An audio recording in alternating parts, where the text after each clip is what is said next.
Good evening. Our word today starts off in the desert. So I'm going to light my candles. Maybe, there we go. I'm going to keep them away from all the other paper names that are hanging about. Our word today is Shiloh.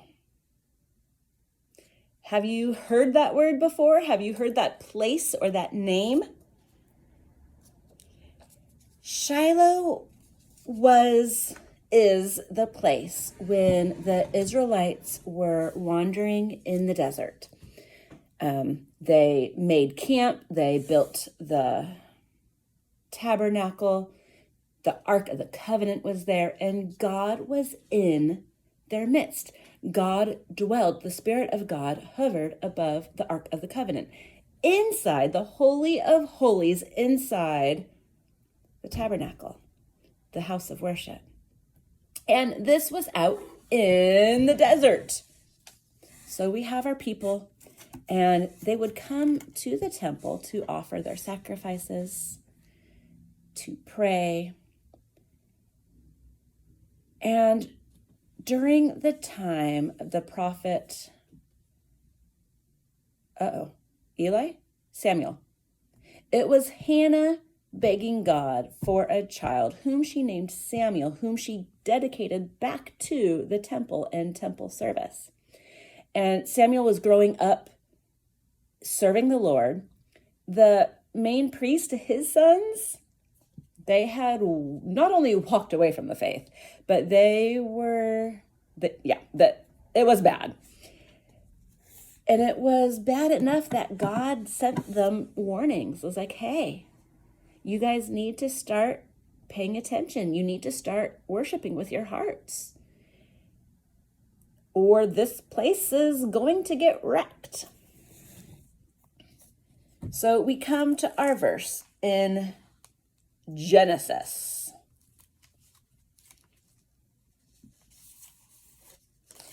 And Jacob is on his deathbed. He's blessing his sons. He has a blessing for each of the 12 sons.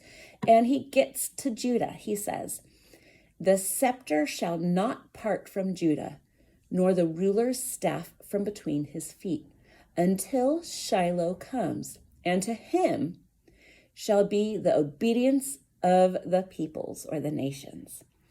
So Shiloh, they knew, was the place where the temple was, where God was.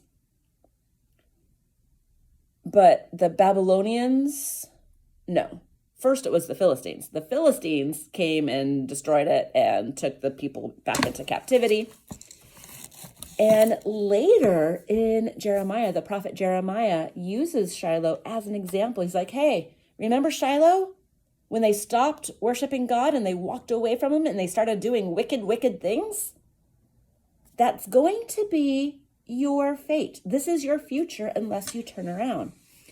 And indeed, they had made Solomon's temple, and it was the most beautiful building, and they started leaning and putting their trust in the building, in the gold, and what Solomon was doing in or with the temple, instead of actually worshiping God who lived in the temple. And Jeremiah is right. A few years after that prophecy, Babylon comes and destroys them, just like he destroyed Shiloh. Now, if this is a name for God, that was a lot of history, sorry. Shiloh is a name for God. In Genesis, let's get our verse again, because I didn't write down the reference on my paper. Genesis chapter 49, verse 10. Jacob blesses Judah, but by the end of that blessing, it turns into a prophecy. Jacob says that Judah's line will forever be in power. They will always rule.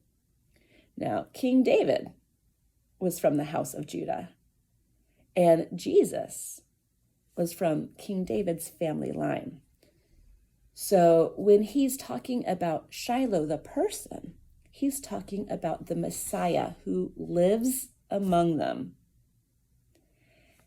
is going to come from Judah's line, and he will reign forever. And he will bring the peace. People who know Hebrew much better than I do say the word Shiloh comes from Shalah. I don't know if I'm pronouncing that correctly. And it means to be at ease or a peace giver. And in some translations, it means the rightful Messiah. So you put all of this together, and we have a name for God that we very rarely use. I don't ever remember a sermon being preached on Shiloh, either as the city where the temple was or as the coming Messiah. And he will come again. He told us himself when he was here. And when Jesus did walk the earth, he mentioned Shiloh.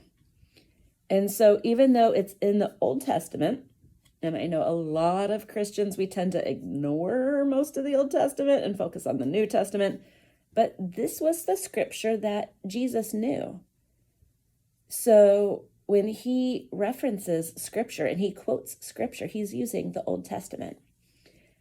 I kind of went off on a tangent there, but that's okay, right? So use Shiloh as both a promise, the future king, the king who will come, as Jesus said, I am going to my Father's house where there are many rooms, and I will prepare a place for you. Revelation talks about the king who will come. Jesus mentions that. Daniel, dreams and visions that Daniel has mentions this coming king. Or remember Shiloh as the place in the desert where God dwelt among his people. And even in his holy presence, they turned away.